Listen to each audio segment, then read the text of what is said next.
Damn, I said I will, nigga. I'm in your crib right now. You know are, what I'm saying? But guess what though? We got league pass. Lakers about to be on in 2 minutes. They better get the fuck right. They better rectify the. I turned it off after that nigga CP3 hit that 3, and then after that, I ain't gonna lie, I kept it on it. But when he got with A, B got that layup, when Anthony got that layup like that, I was like, oh yeah, that's and then Tobias Harris hit one right after that. Yeah, I woke up in that. Right after that, I was fucking upset. Yes, you're right. I woke up in that. I was fucking incensed. I'm not even gonna hold you on that, my brother. Hey, bro, I can't even lie. I don't even know how I spell that, so I'm not. That's not even a word right now. But yeah, I didn't like what I saw. Yo, you was a wild boy. Where they find you from? Where we find you from, man? Yeah, where we find you from? You know what I'm saying? This is the Heat game. Miami Heat playing right now. I mean, I know you busy, but nigga, Miami Heat playing right now. Look, the heat is on. The heat is on.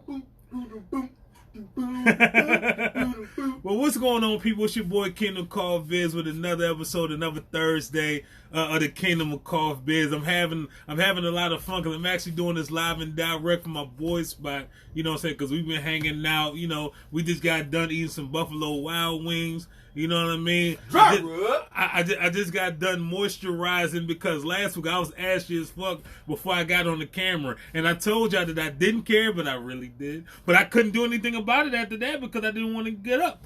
And of course, you know, right now, you know, I'm getting my sip on. So let me just tell y'all people, for one, you know, I appreciate anybody that's checking me out, anybody that's watching me, anybody that's watching me before, anybody that's watching me now, anybody that's watching me in the future. I enjoy all of y'all, you know what I'm saying? But hey, we're going to get right into this thing. God, man, did you say Grand Marnier tip? My man. Like it. My man. Hey, man, you know. No. What happened? Well, man, Corey's in the building. He said that Cicely Tyson passed away.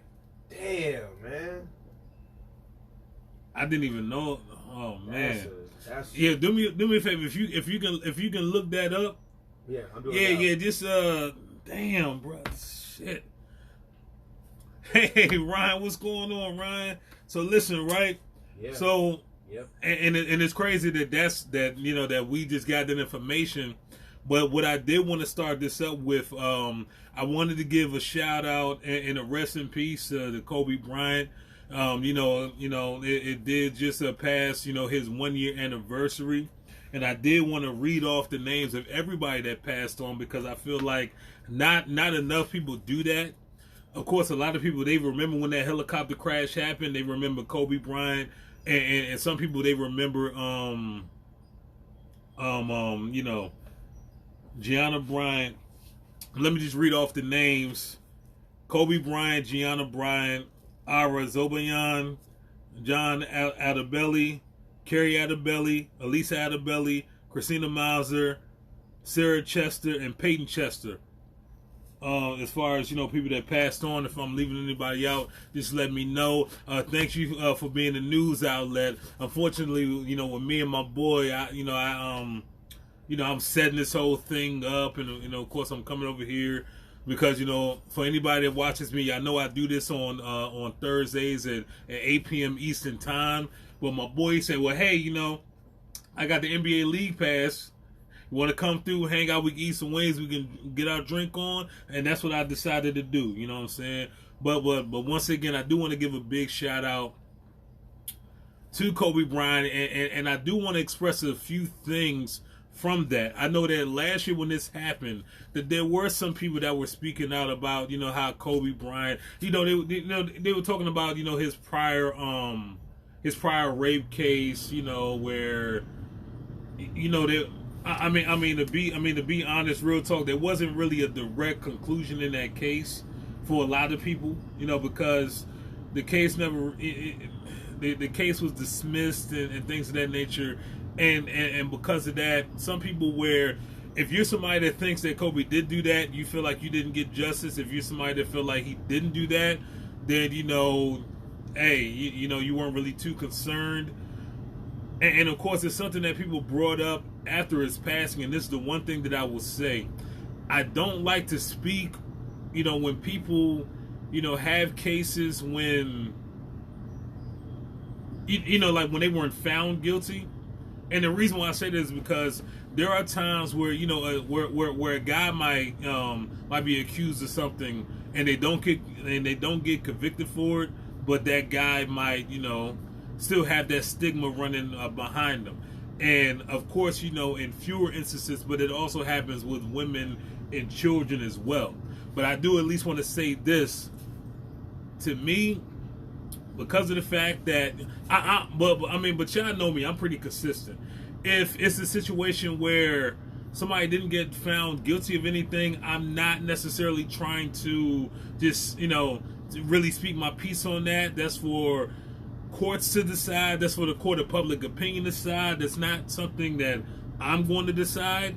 But I do remember the fact that not only he died, but his daughter died and 7 other people died. And because of that, I'm thinking of, when I think of Kobe's death, I think of the families that suffer. I think of you know, the other families that had to suffer from the other people dying. I think about Vanessa Bryant, who has to suffer. Of course, you know, Vanessa Bryant and the parents, they were going through some kind of battle, you know, when it comes to money and all that kind of stuff. People tend to, you know, they don't really think about that as much. Like when people die, people go through custody battles and people go through money battles and things of that nature. Because, I mean, for one, some people might want to be opportunists, you know. Some people might be hurt.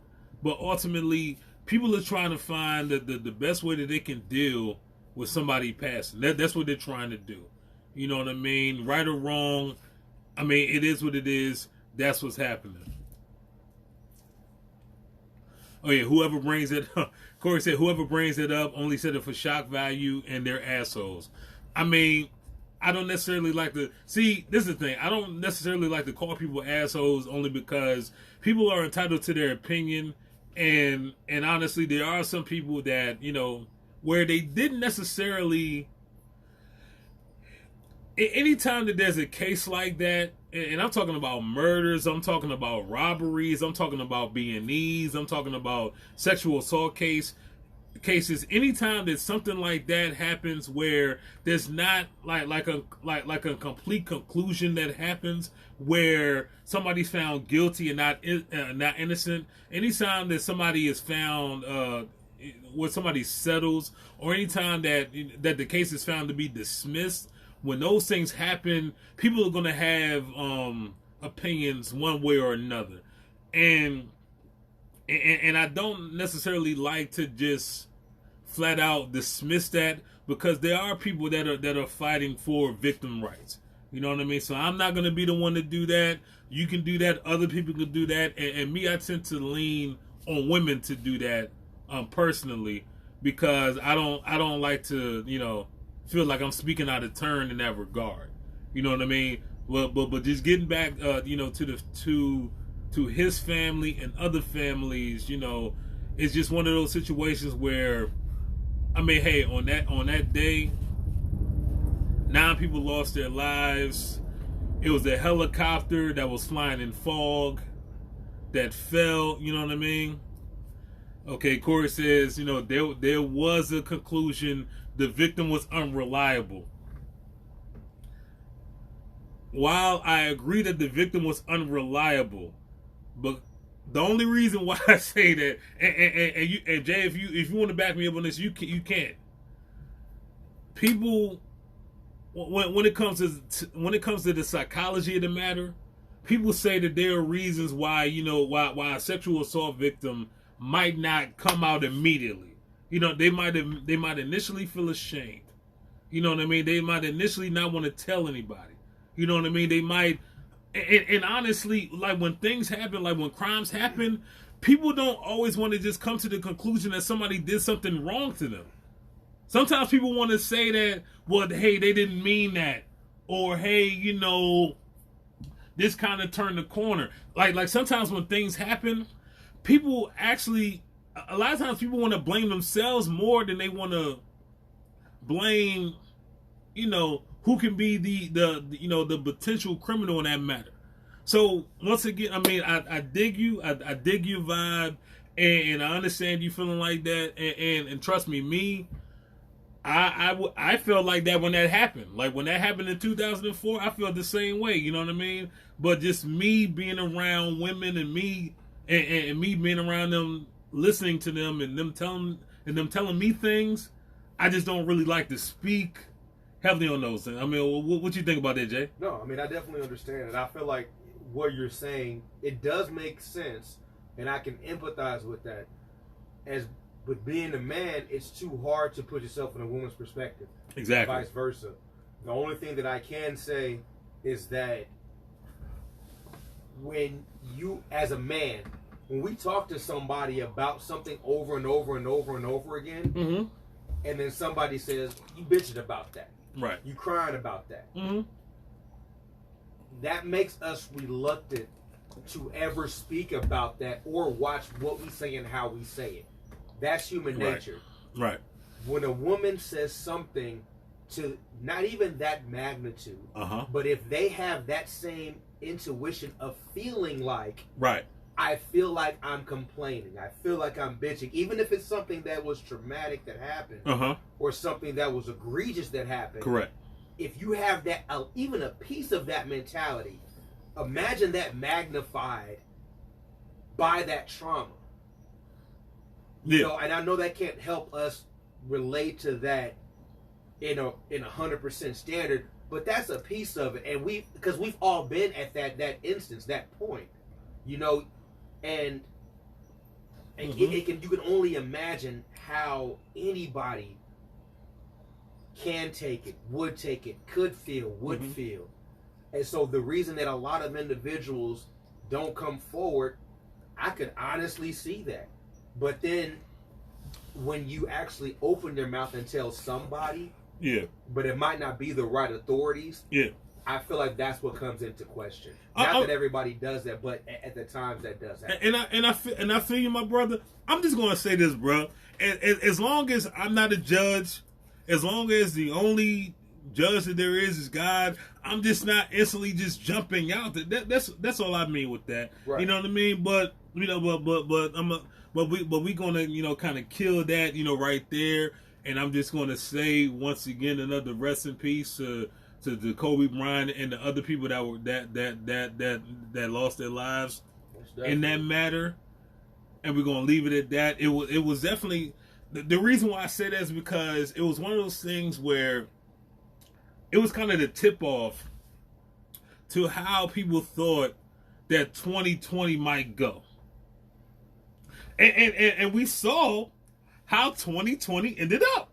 Yes. A lot of us in the cribs, not able to go nowhere. A lot of people getting sick. A lot of people dying, because of us dealing with COVID-19. And something like that was one of those things where it was like the tipping point. Yeah. You know what I mean? And it wasn't just Kobe. It was Juice WRLD later, like late the year before. Right. Of course, we're still thinking about Nipsey, you know what I mean? And so many other things. So it was one of those things where it was just a tipping point on it. So whatever the case may be, it is what it is. And it was kind of crazy because everybody was discussing and saying that COVID was around when Nipsey passed. Yeah. They're backtracking and backdating when it actually came to fruition, and it's a crazy time. Like we can go back to the masses of when it started and how things kind of perpetuated to where they are now. And it's a crazy thing. So I feel you. 100%. Oh yeah, you're right on that, Corey. So I'm gonna go on to the next thing. Now question, my brother. Yes, sir. Do you know who Danny Lay, the singer, is? Yep. You know who she's romantically involved with? No, been trying to figure it out. The baby. On purpose? Guess on purpose? Wow. Hold on. Okay, hold on. We gotta take a 20 and a full time out for this. We gotta take a 20 and a full time out for this. If a woman is not romantically involved with a dude on purpose, that sounds wild. That sounds crazy. Hey man, all I'm saying is we've all been drunk and had someone to call. That's all I'm saying. You're right, Corey. That is an honest question, Corey. That is an honest question. You know what I'm saying? But nah, bro. But okay. So she put out a snippet of a song that's called, That's What He Like, Yellow Bone in parentheses, right? And this is the backstory amongst that. Yeah, now the baby has a baby mama. That's darker than you. I wouldn't say darker than me. Chill. My bad. Chill, bro. Goodness gracious. I mean, there's nothing wrong with that, but I don't even know. Do you know what her complexion is? Yeah, I thought he was pissing on her shit a couple years ago. Oh, okay, we'll bet. Okay. I was just trying to make sure that you knew. I was just trying to make sure you weren't making jokes. Because I know that some people have been making them jokes. I was dead serious. I just wanted to make sure. Okay, all right, so bet. I'm with you on that. So, right, Daddy Lay apparently is a non-Afro-Latina, meaning that she is Dominican, but she is, thought of as a white Dominican, not an Afro-Latina, right? Okay. So he dropped this record, or a snippet of the record, where I can't even find like an actual full version of this record, which I'm thinking that maybe because of whatever backlash is going on, that they wanted to get rid of that quick, fast, and in a hurry, right, bruh? Yeah. But this is the thing, right? In your opinion, or at least according to your definition, what is a yellow bone?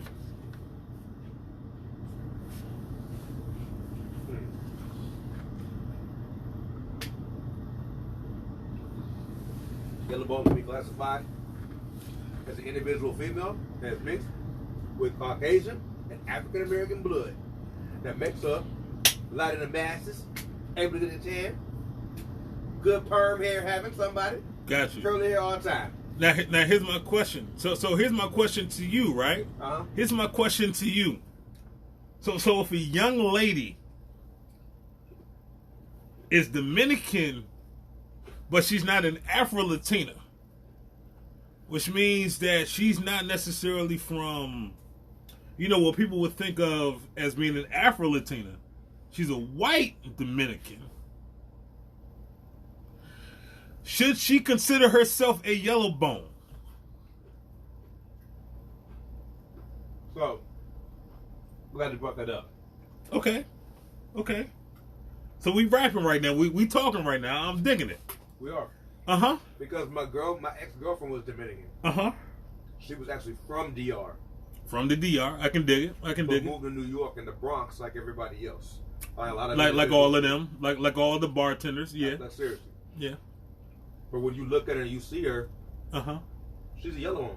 She is. From complexion-wise, the way her hair gets curly, that's exactly what you think she is off appearance. Okay. When you talk to her, you understand that, yo, you're Dominican. And so if you're Dominican, you're Dominican. Just like it doesn't matter what you're mixed with. You're mixed with black, you're African American.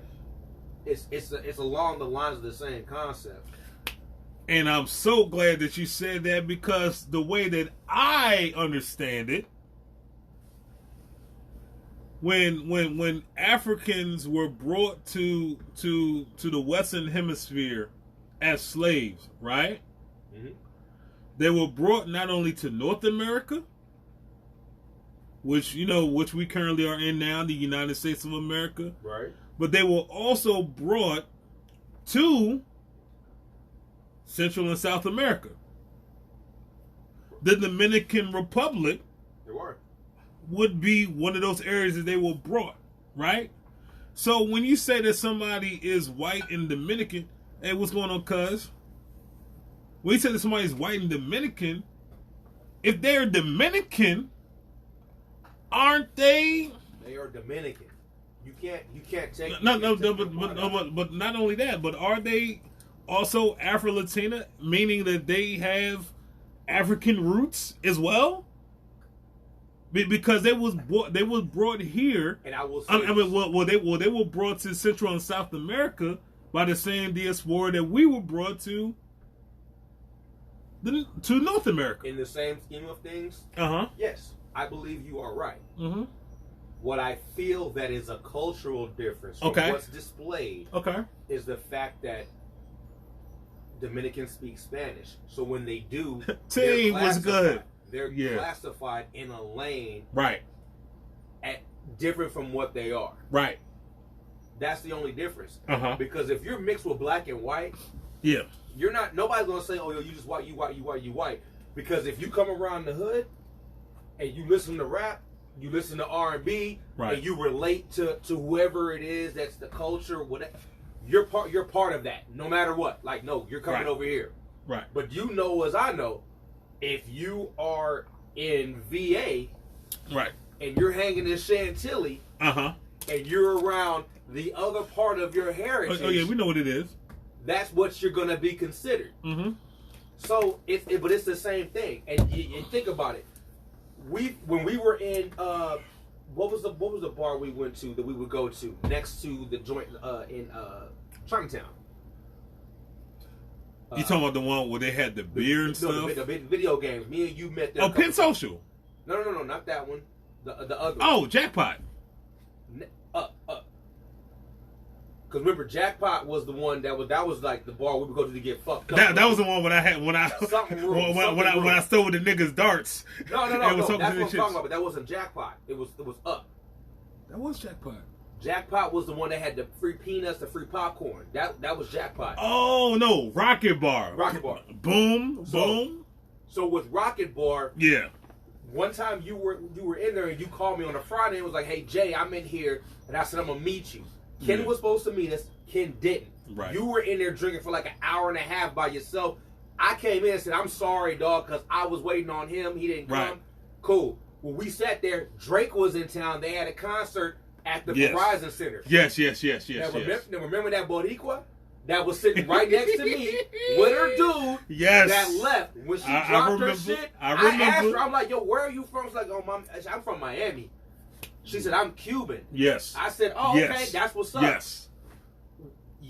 Like Cubans, Latinas, Latinos, Mexicans, and African Americans vibe very similarly. Correct. In every aspect you could ever think of. Correct. We do. Yes. That's our way of kind of getting out the culture without leaving the culture. In a sense.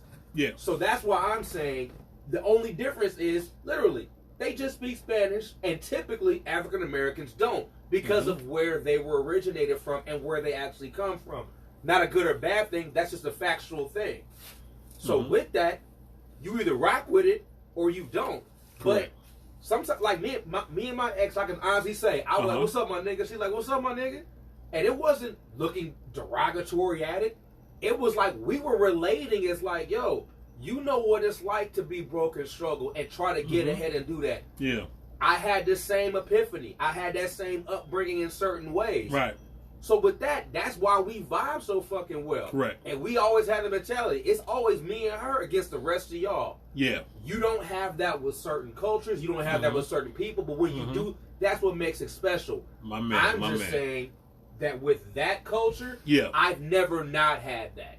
And that goes to say something about two cultures that can come together from being African American, either Dominican, either Latino, or Mexican, however, or Cuban. It goes a long way. So, like, those are the things that you got to bring into place. So sometimes I can be like, I'm an uppity nigga. I'm an uppity nigga because I speak with conviction. But think about that. You go to D.C., almost every black person you meet is educated in some way and knows how to exactly. So you can't say, so you can't bring it. Or they're going to put a foot in your ass. Exactly. But when you go to the Midwest and you don't have the same, not opportunities, you don't have the same platform. I mean, because that's the thing. Because we not all a monolith. Like it's a regional thing, my brother. There you go. Like you from the Midwest. You know what I mean? I'm born and raised here. You know what I'm saying? So I feel you. Now, real quick before we move on to the next thing, because of course this topic is kind of about like colorism. So you're right. You know the rapper Mulatto. Yeah. I love her. I love the way that she looks. I love the way that she raps. And of course, people were killing her because her name is Mulatto. You know what I mean? Now, of course, I'm thinking to myself, well, maybe they thinking too. Free, what's good, my G? Angie, what's going on, girl? Now, people going crazy on her because her name is Mulatto, and that's not like a good term. And they feel like rappers, especially like the lighter skinned young ladies, where they might be either mixed or they might be lighter skinned, kind of use that to like their advantage, and this, that, and the third. Now, quick question for you: couldn't she just call herself Big Lotto, like is her other moniker, and just be Big Lotto instead of Mulatto, and that can solve everything? No, but why? Why not? 2 points. Give me the 2 points. 1. ODB. Yeah. Which is Old Dirty Bastard. Never changed anything. He had a moniker. Bobby Brown taught us in '89, the badder you are, the more publicity you get. That has not stopped to this day. I feel you. Okay, now have you heard about the rapper light skinned Keisha? Yes, I have.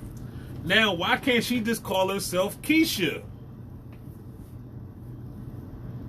Can she take the light skin out of that? You know what I mean? Sure. And people are giving her too much pushback? Just like Little TJ, Lil Durk, Lil Baby, everybody can do it. But the reason they don't is because when you create controversy in any type of way, it can be a ripple or a wave. What do people do? They do exactly what you're doing. Mm-hmm. You're the host of a show. Right. You're talking about it. Right. You don't have to reach the masses. The 1,900, 2,000, 55 million people you're going to reach are going to talk to a different part of the world to say what they heard somewhere, and it goes that far. Let me tell you, bro. Light-skinned Keisha, she's okay. Mulatto, I will lick her butterscotch caramel from her forehead to her fucking ankles, my Jew. I don't care. These are just things that people have brought up to me that I thought that I should have. Oh, my bad. Oh, my cousin Kim says hello. Howdy. He says howdy. You know what I'm saying? Well, but that's all that is. So now I'm gonna get into something else, right? All right. How easy it is for us, and when I'm talking about us, I'm talking about black folks, to make something hot and to let other people get the credit. Now, I've been hearing about this app called Clubhouse. Have you heard of it? Heard of it. Apparently, this was an app that was supposed to have been started by venture capitalists to pretty much to you know what I'm saying, to share the pot of the game. Okay. You know what I mean? Like if you trying to get into the game, if I'm trying to get into the game, if we're all trying to get into the game, you know what I'm saying, we can, we can pretty much share ideas, bounce off of each other, you know, to make our industries better. You know what I mean? But this is the one thing that I've heard, and I say that because I've seen, I have not been invited to any of these clubhouses because I'm not an entrepreneur. I'm not a venture capitalist. I am, let's just say it, I'm a podcaster. I'm somebody where I go on camera and I talk my shit. And I feel like even if right now, if I'm not doing it well, I'm doing it better and better. You know what I mean? I'm talking my shit. Now, there are people that are in Clubhouse, and this is what I mean by that. When it started, it was for venture capitalists to bounce ideas off of each other, right? Entrepreneurs and stuff like that. But you know what it became? In the time right now, Paige was going on. In the time right now, it became a system where we're in a pandemic. Yes. COVID-19 running rampant. People not leaving their cribs. You know what I'm saying? Nobody's going to the clubs. Six Flags, who? Top Golf, what? Nobody's doing this. Nobody's doing these kind of things. Like my bruh, we have been hanging out with each other like damn near every weekend. March. Exactly. Literally. Yeah, because we're not out there. Right. You know what I'm saying? So what Clubhouse has become is it's become a social app now. That's what it's become. Yeah, because you know what I mean? Because honestly, circumstances circumvent whatever the initial intent was. That's the difference, bro. Because I'm looking at it like this, bro. If you say, hey man, I need you to walk me to the metro, bro, for whatever reason. Right. Nigga, do you know if we see 3 people and they stop 6 feet apart and want to talk to us, you gonna tell me you're not gonna stop and talk? Right. But a year ago, if somebody stops and talk, like we ready to square up. Like, yo, why you like? Yo, I don't know you. Like, why you stop? Well, hey man, you guys just look nice and just wanted to say hey, and like, is this a setup? Are you two by yourself? Or like yo, what's? You got more questions than being open to the possibility of just human interaction. Correct. Right now, we're at a state of it's only about human interaction. Correct. I will say this. I'm from KC. I'm from Kansas City, Missouri. Kansas City, Missouri. That's what it is. It's 816 all day with me. I can watch a video from anybody from my hood. Yeah. And no mask, hundreds of people in capacity somewhere. Correct. And it's crazy. Mm-hmm. They're not, first, they don't allow that here. First, second of all, it just is not happening here. But I'm saying when you, like, look at the difference. That's my point. The difference of where you are geographically is the totality of how you're going to actually look, feel, and see how things are actually going to be perceived. That's really what it is. That's what it comes down to. And when it's like that, you can't say that one party is wrong because one party will never see the things you see every day. Like, bro, we don't have a metro. We got a bus. You see what I'm saying? Yeah. So when you got folks on the metro and they pushing and shoving and cats jumping the turnstile and shit, I'm not playing. Niggas will get their head knocked off or get shot by bumping into somebody or Damn being right. too close. Yeah. We don't do that where I'm from. I can dig it. We don't get too close. So how other individuals are more open to the differences that are shown and that you have, I can tell you other parts of the country are not. So you can't say it's wrong. We've never seen it. I've never seen a person of different nationality that's not African American own a barbecue spot. But you got some here. Yeah. It's the same with gas stations. You have only one race that everybody makes fun of. I love DC. Things like that. And I just want to say quickly, Free, you're exactly right. I agree with you. Yeah, keep going. So in the Midwest, you see another certain demographic that's there. So it's all about what you see. But it's like the more that you're around, the more you move around and see the world, you got to understand there's nothing wrong. Yeah. So that's why sometimes I feel like it's tough to make that type of perception about things. Hey, Cheryl. No doubt. Yeah. No, I feel you. But I guess what I mean, like when I mention all of that, is that you got people that are upset once again because once again we're making stuff hot. You know what I mean? The people, the powers that be, they made it for something else. They made it to be something where venture capitalists can bounce ideas off of others, so that they can So pretty much they can grow the pot. But when it came to making it a social app, who spearheaded that? We did that. Because that's what we do. We gonna find a way. First of all, we're gonna find a way to be able to talk to people, i.e. this, i.e. that. You know what I mean? We're gonna find a way to talk to each other, to converse, to have fun, to enjoy ourselves, and that's what we did. We made it a social app where where in times like this it worked as a social app where it might not have worked as a venture capitalist platform, and because of that, they're actually worth $1 billion now. 6 months ago, it was a beta app. It wasn't. You know what I'm saying? It wasn't fully worked out. You know what I mean? Yeah. It was a beta app. You know what I'm saying? So, of course, we've done it again where, where our people of our skin color, have hopped onto something that the people that made it didn't even really know what to do with it. They actually failed initially on it. That's what they did, right? Yeah. But we did it again. But this is the one thing that I will say about some of those people that are speaking out on it. I don't like it when the people that are speaking out on that are the people that help make it that.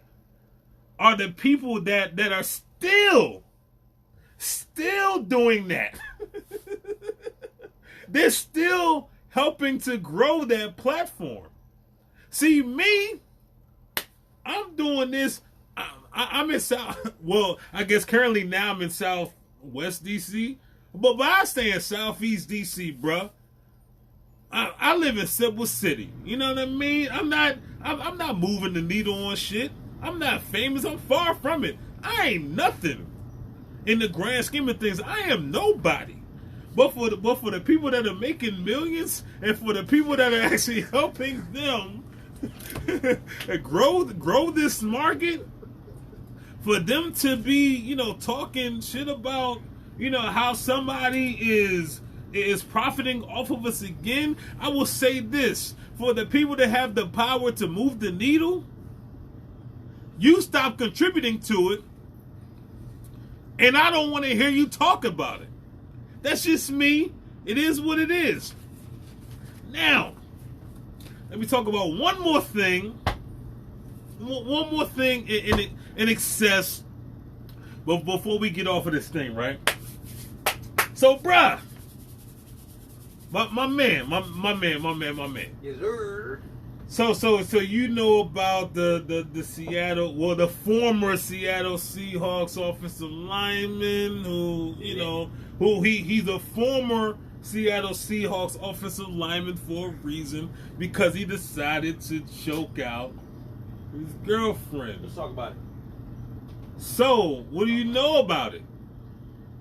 All right. Far. What I know about it is, number one, that was an egregious and horrific act. Very. It really was. Very. I'm not excusing his behavior whatsoever. Mm-hmm. I have just dealt with individuals being bipolar in my family, so I understand it. Mm-hmm. And just because I'm empathetic doesn't mean I'm sympathetic. And preach. Because I be telling cats that shit all the time. Yeah.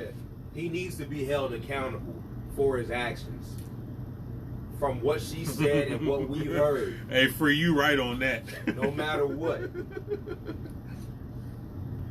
Like I said, as of what we've known so far, he has not had any other prior issues of domestic violence. None towards her, which she's already stated. Mm-hmm. Nothing else that's surfaced. Right. And that's what I'm saying. It doesn't deter from the fact of what he did. But when you're off your meds, that's a whole nother beast of a person. And again, he needs to be held accountable for that, even though we know 100%. He might not have meant it. He might not have thought that what it was. So I'm not going to hold him saying what he said to heart as if he was in his right mind, because we've all been incapacitated, drunk, high, whatever you want to call it. They said some outlandish shit. And real quick, you dig me? They have told us in this society, especially amongst black men, they're telling us that we should be held accountable by not standing on the same corner with the drug dealers, even though we're not selling drugs and we're not engaging in illegal activity, and because of the fact that, you know, I'm hanging with a dude that I know, but I don't do shit with him. But when they lock me up and when they throw away their key, they tell me to be accountable to not be hanging around them same dudes. So I'm sorry, I got a little bit of bias as a black man, and I'm going to say, well, hey, fuck it. He should hold accountable. He should be held accountable as well. I don't give a damn if it was his first offense. I don't give a damn if this never happened before. Right. If you choke your lady to the point that she passes out and she wakes up and you like, well, damn, I thought you was dead, and then I choke you again, I don't give a fuck about that bipolar shit, bruh.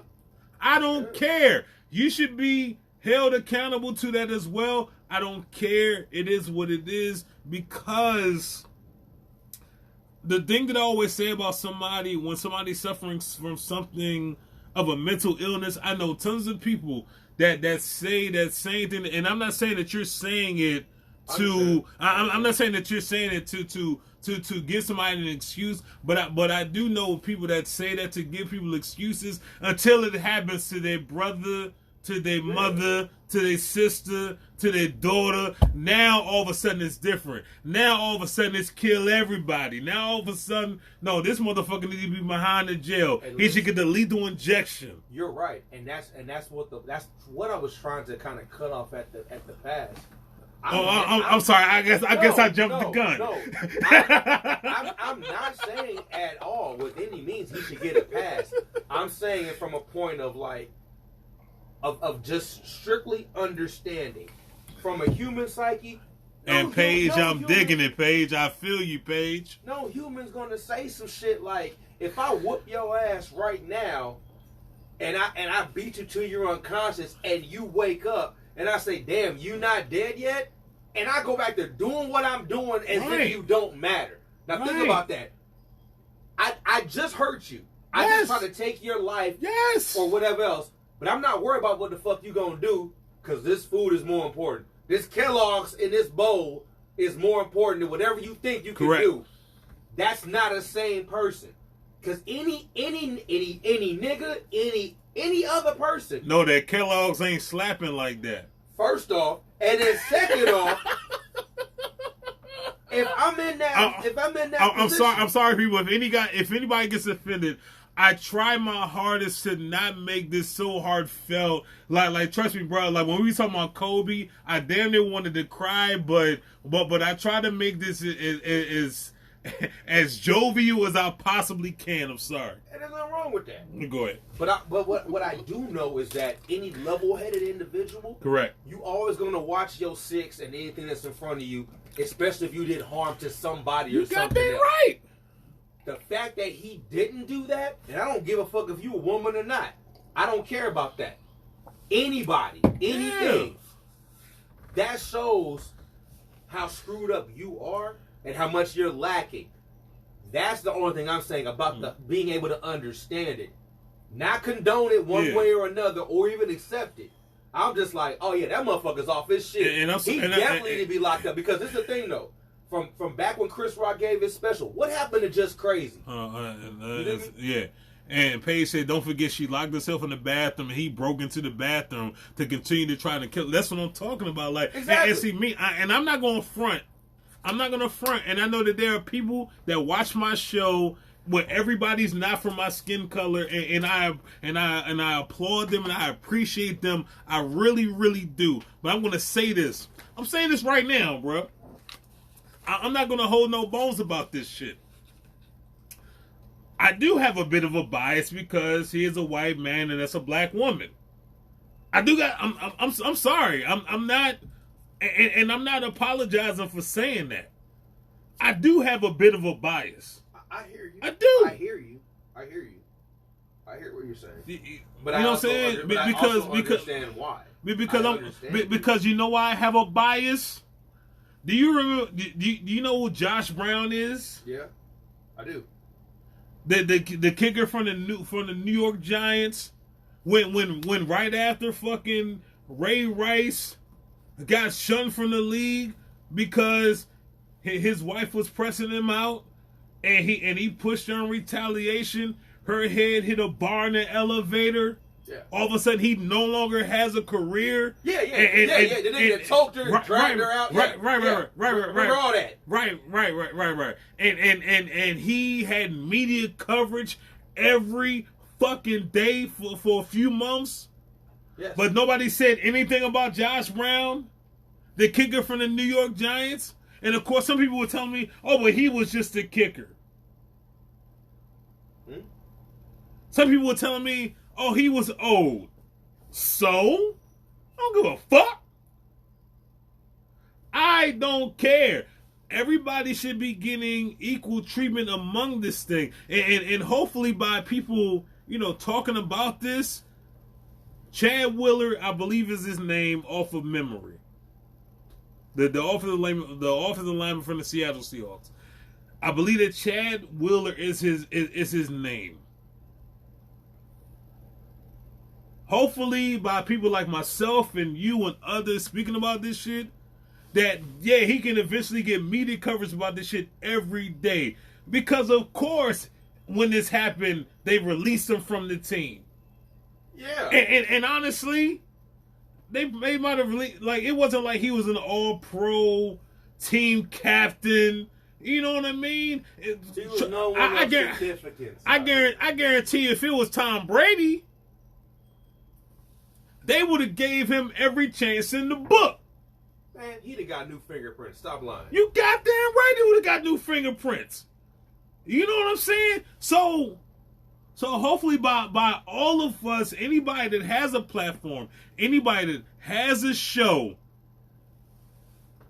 by talking about this, that he can actually get he should actually get, you know what I'm saying,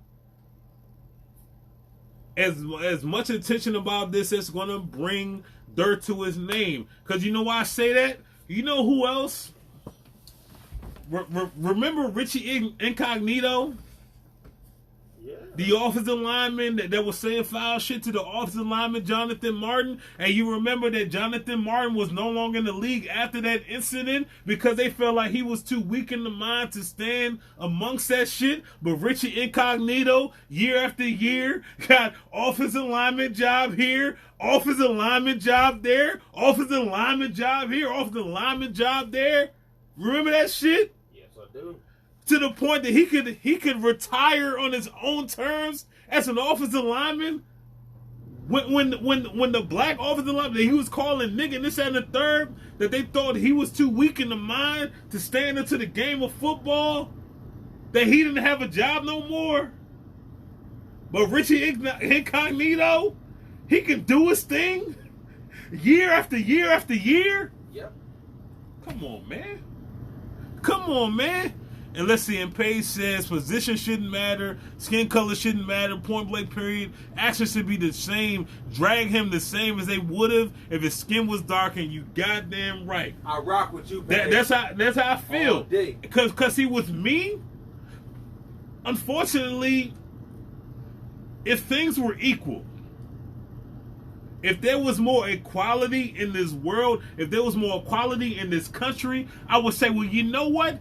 Get the help that he needs, but excuse me if I'm a scorned black man, if I'm a scorned person of color, where we tend to get the disparaging part of the stick, where I say, because I say like this: either you punish everybody or you punish nobody. You criticize everybody or you criticize nobody. So the thing about him is that. And see, this is how shit gets spun. He's bipolar. You see that as soon as that came out, they were saying that he was bipolar. So what would happen to the white man, Chad Wheeler, the offensive lineman that got released by the Seattle Seahawks, that was bipolar? He goes into a program, gets a little bit of psychological treatment, and they say that he's okay after a few months or a year. And let's put him back in. Yeah. But Jonathan Martin... Damn, nigga, hold on. Did you forget that's America? No. Did you forget that's America? Right. That's what I'm saying. When it comes to that part of the country... Hold on. You didn't hear the K's in my voice? You didn't hear them 3 K's when I said it? No. I heard the K's. You heard it. I heard the K's. Yeah. But you shouldn't have pronounced the A in the beginning. I had to. It's America. Nah, nigga. That's America. You gotta put the A We don't in. pronounce the A's in the beginning when we talk about the racist ass America. What's A stand for? The number one piece of bullshit we gotta deal with. The One A, KKK. Nigga, that needs to be a street. The A stands for asshole. There you go. That bullshit.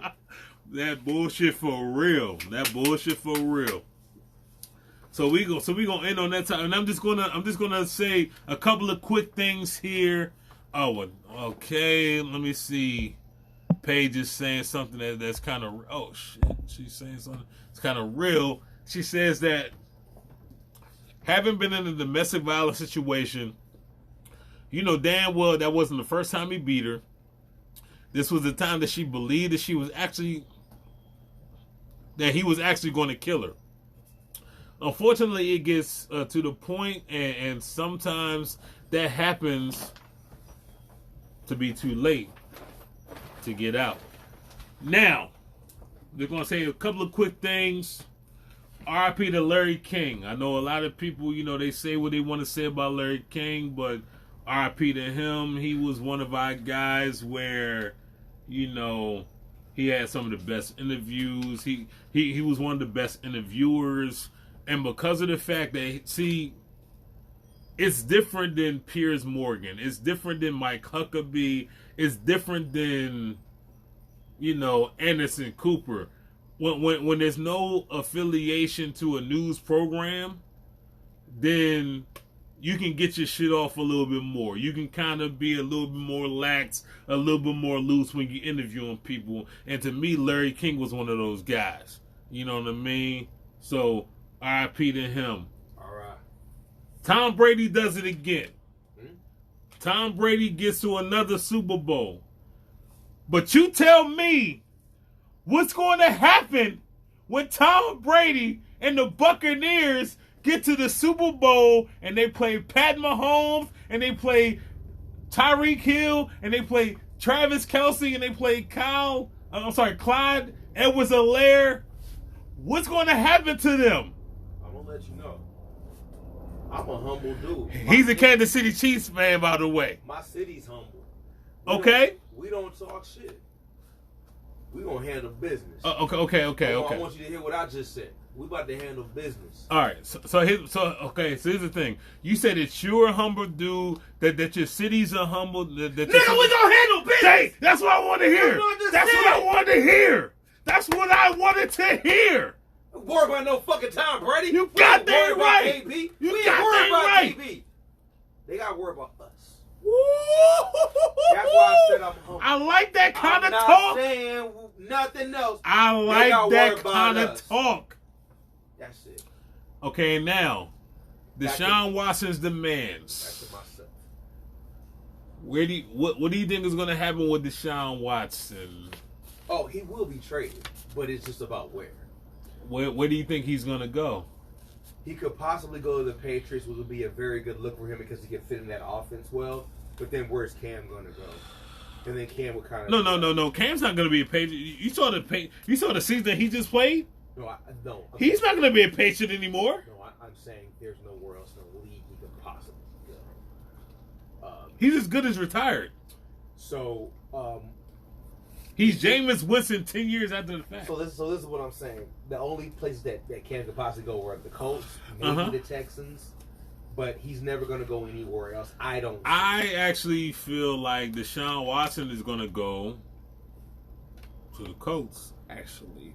And that's what I'm saying.